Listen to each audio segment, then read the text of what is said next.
तो आज मैं आप लोगों से शेयर करूँगी अपना केस स्टडी 9 सिज़ोफ्रेनिया। ठीक है, ये बहुत बहुत इम्पॉर्टेंट है और बहुत कॉमन भी है और क्लिनिकल स्टूडेंट के लिए मोस्ट इम्पॉर्टेंट केस स्टडी है कि आप इसमें एक केस लोगे ही लोगे। ठीक है, तो इसमें जैसे कि सबसे पहले हमने क्या लेना होता है, डेमोग्राफिक डाटा। तो डेमोग्राफिक डाटा में हम मेरी जो ये पेशेंट है इनका मैंने इनिशियल्स लेटर यूज़ किया है। देन एड्रेस, एज, ये स्टेटस, क्वालिफ़िकेशन, रिलीजन, ये सब आप यहाँ देख पा रहे हो। अब नेक्स्ट इसमें मैंने क्या लिया है, इसकी जो चीफ़ कंप्लेंट्स हैं आप इसको इन पैराग्राफ भी लिख सकते हो और ऐसे भी लिख सकते हो जिस तरह से मैंने पॉइंट आउट किया है। तो इनकी कंप्लेंट्स क्या है, mutterings, odd behaviour, restlessness, hearing voice and the irrelevant talks, ये इनकी कंप्लेंट्स रही है। Then history of the present illness, अब ये इतने सारे हिस्ट्रीज़ को मुझे पढ़ाना तो पॉसिबल नहीं है, आप इसे रीड कर सकते हैं। इसमें क्या है कि जो पेशेंट है वो 12th स्टैंडर्ड क्लास में है, गर्ल है और ऐसे ही उसकी फैमिली वालों को बिल्कुल ठीक थी, लेकिन 3 ईयर पहले ही से ही प्रॉब्लम आ रही है। क्या नोटिस किया कि वो अपने आप से काफ़ी बातें करती थी अकेले में, लेकिन जब उससे पूछा जाता था तो वो डिनाई कर देती थी और उसकी स्लीप काफ़ी कम हो गई थी और उसको वो भूलने लगी थी, ये सब चीज़ें होने लगी। ठीक है, जिस तरह से वो पहले अपने दिल से काम करती थी सारी चीज़ें, अब उसका काम में भी कोई रुचि नहीं रहती थी। तो ये सब हमारी क्या है, इसकी जो है प्रेजेंट इलनेस हिस्ट्री है। ठीक है, अब पास्ट हिस्ट्री में है क्या है, पास्ट हिस्ट्री में यही है कि 3 साल पहले ये डायग्नोस हुआ है, किस तरह की हरकतें होती है। और नेगेटिव हिस्ट्री हम उसको लेते हैं कि हम एक्सपेक्ट करते हैं कि सिज़ोफ्रेनिया में ये होगा, लेकिन वो नहीं होता है। इल्यूजन इसको नहीं है, जैसे हेड इंजरी इसको कोई हुई नहीं है, ये सब चीज़ें आप यहाँ देख सकते हो। उसके बाद आता है हमारा पर्सनल हिस्ट्री। तो पर्सनल हिस्ट्री में भी यही है कि इसको स्लीप नहीं आती, अपने आप से बातें करना, है ना? जो चाइल्डहुड नॉर्मल रहा, बर्थ नॉर्मल रहा, ठीक है? एजुकेशनल हिस्ट्री क्या है, 12th तक एवरेज स्टूडेंट है और 12th के बाद इसको जो है ये प्रॉब्लम शुरू हो गई और उसकी परफॉर्मेंस डिक्रीज़ होने लग गई, ठीक है? प्री मॉर्बिड पर्सनैलिटी, सोशली उसका इंटरेक्शन मेंटेन्ड है, सोशली रिलेशनशिप उसका मेंटेन्ड है, घर के काम कर लेती है, नॉर्मल स्लीप पैटर्न अब कम हो गया, मतलब नॉर्मल कह सकते हैं, ठीक है?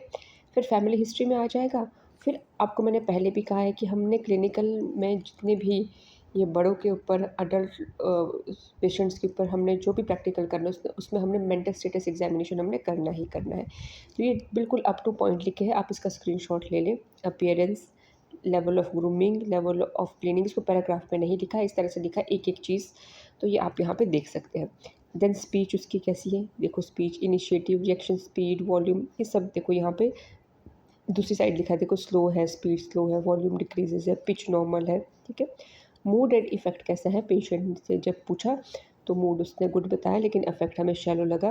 देन थॉट कंटेंट कैसा है, आप यहाँ से देख सकते हो, ठीक है। Stream of thought normal, form of thought losing of association, delusion not present, ये सारी बातें जो भी हमारे मेंटल स्टेटस एग्जामिनेशंस में होते हैं वो सब यहाँ पे हमने क्या करना है। उसके बाद हमने क्या क्या है, उसका अटेंशन लेने के लिए ना कुछ हम टेस्ट जैसे करते हैं, जैसे हमने क्या क्वेश्चन पूछा, ये क्वेश्चन है pen pencil table chair please repeat it in a reverse order. तो हमने उसको कहा कि आप इसको रिवर्स ऑर्डर में करो, जैसे पहले पेन पेंसिल टेबल चेयर, तो आपको कहना है चेयर टेबल पेंसिल पेन, तो वो ये सब नहीं कर पाया पूरी तरह से, ठीक है। तो उसका अटेंशन देखना है, ठीक है। देन कंसंट्रेशन, देन ओरिएंटेशन, और ये हम साथ में उसका रिज़ल्ट लिख रहे हैं, आउटकम, ये आप जब अपने वहाँ पे क्लिनिक में करोगे ना, वहाँ पे आपसे करवाया जाएगा, ठीक है। देन सिमिलरिटीज़, कुछ आप उसको लाइन बोलने को कहेंगे तो देखेंगे कि उसने कितना सिमिलर बोला है। डिसिमिलरिटीज़, ठीक है। देन मेमोरी, मेमोरी के लिए मेमोरी टेस्ट होता है, आप वो चेक करेंगे। देन इंटेलिजेंस, जनरल नॉलेज, ठीक है।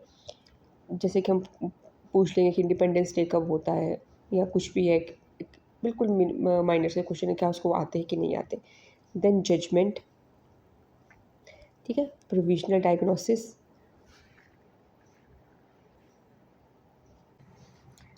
तो ठीक है। अब यहाँ उसके बाद हमने क्या करना है, उसके बाद हमने करना है ट्रीटमेंट प्लान जो है, सजेशंस और जो भी डॉक्टर्स बताएंगे, साइकेट्रिस्ट बताएंगे, ठीक है। तो एक हमारा antipsychotic, then deep breathing exercise, social skill training and the psychotherapy. ठीक है। Following are the beneficial treatment for the schizophrenia patient. Schizophrenia का जो पेशेंट होगा ना, बड़ा लॉन्ग टर्म इसका ट्रीटमेंट चलता है। तो पहले तो मेडिकेशंस है, जो भी मेडिसिन इनके लिए, ड्रग्स जो भी होती है वो सजेस्ट करेंगे, आप यहाँ से देख सकते हैं। तो उसके दूसरा क्या है, साइकोलॉजिकल इंटरवेंशंस। देन है family therapy, psychotherapy, social skill training, ये सब चीज़ें। फैमिली थेरेपी बहुत ज़्यादा ज़रूरी है, फैमिली के सपोर्ट के बिना पेशेंट का सही होना बड़ा मुश्किल सा हो जाता है। ठीक है। ज़्यादा दिक्कत हो तो हॉस्पिटलाइजेशन भी है। ठीक है।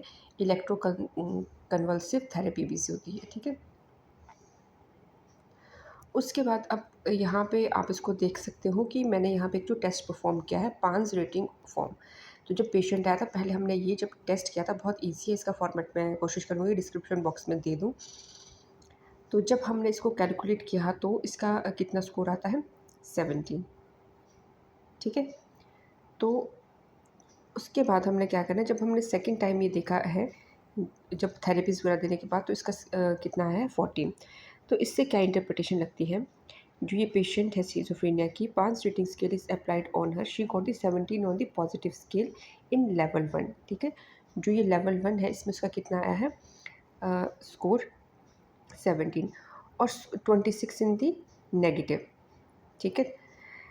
और and in the general psychopathology she scored 46, which showed the severity of the schizophrenia. After 1 week of the treatment, again the scale is applied in level 2. The patient showing the positive score was 14 and the negative score was 18.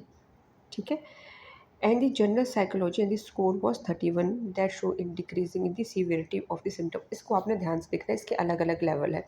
पहले में क्या होगा, हमारा जो positive score इस first और second level में compare करना, फिर नेगेटिव स्कोर कंपेयर करना। ठीक है। जनरल स्कोर आप लोग कंपेयर करोगे तो डिफरेंट डिफरेंट है। तो बस उसके बाद कंक्लूजन में सारा हमने कंक्लूड कर दिया है। The difference in the rating scale show when patient admit in the hospital symptom was severe, but when she treated with the antipsychotic and also therapy, psychotherapy, little change was seen in the patient after 1 week. इस case को आप modify करना, test बहुत simple है, इसको एक बार देखोगे। ये जो है ना, यहाँ पे P1 से लेके P7 तक एक लेवल 1 है, फिर ये N1 से N7 तक ये पॉजिटिव, P मतलब पॉजिटिव, N मतलब नेगेटिव लेवल, और G मतलब जनरल लेवल। ठीक है। इन तीनों लेवल की अलग अलग नंबरिंग करनी, सबको एक साथ आपने प्लस नहीं करना है। ठीक है। तो ये था मेरा केस नंबर 9, आप लोगों को शायद ये हेल्पफुल रहेगा। अब मैं जल्द ही लेके आऊँगी केस नंबर 10। तो हम मेरी पूरी की पूरी जो है अपनी इंटर्नशिप फ़ाइल आप लोगों से ऑलमोस्ट शेयर हो चुकी है। अपने वर्ड्स में लिखिए, और भी बेहतर तरीके से आप अपनी फ़ाइल बनाइए। मैं कोशिश करूँगी और केसेस मुझे पॉसिबल हुआ बनाने का, या कहीं से अरेंज करने का, कि आप लोगों को और 10 केसेस और लेके आऊँ। सो आप लोगों को मेरा चैनल अच्छा लगता है तो प्लीज़ इसे आगे भी शेयर करें, और भी स्टूडेंट्स की हेल्प हो जाएगी। थैंक यू सो मच, आप लोगों की मुझे पूरी सपोर्ट मिल रही है। मुझे बहुत अच्छा लगता है जब आप लोगों के इंस्टाग्राम पे मैसेजेस आते हैं, आप लोग थैंक्स करते हो, हेल्पफुल कहते हो। तो यही मेरा मोटिव है कि आप लोगों की एक हेल्प करनी है सभी स्टूडेंट की, कि आप लोगों का ज़्यादा से ज़्यादा टाइम अपनी पढ़ाई में लगे, ना कि इधर उधर चीज़ों को ढूंढने में लगे। उसमें बहुत टाइम बर्बाद होता है, आप बहुत तरह की चीज़ें देखते हो और रिज़ल्ट आउटकम बहुत कम आता है। लेकिन अगर हमें पॉजिटिव पाथ मिल जाए कि कहाँ से क्या मटेरियल लेना है, तो आपका टाइम भी बच जाता है और अच्छे से आप कर भी पाते हो। तो अगर आप सिज़ोफ्रेनिया पे बनाना चाहते हो, ये आपका पैटर्न रहेगा। पेशेंट दूसरा ले लीजिए, थोड़े बहुत डिजीज़ उसकी चेंज कर लेना बस। और अब आप जब आप इंटर्नशिप करोगे उसमें, तो आप वैसे ही बहुत कुछ सीख सकते हो। So thank you very much, जल्दी लेके आती हूँ अपना case number 10। So all the very best.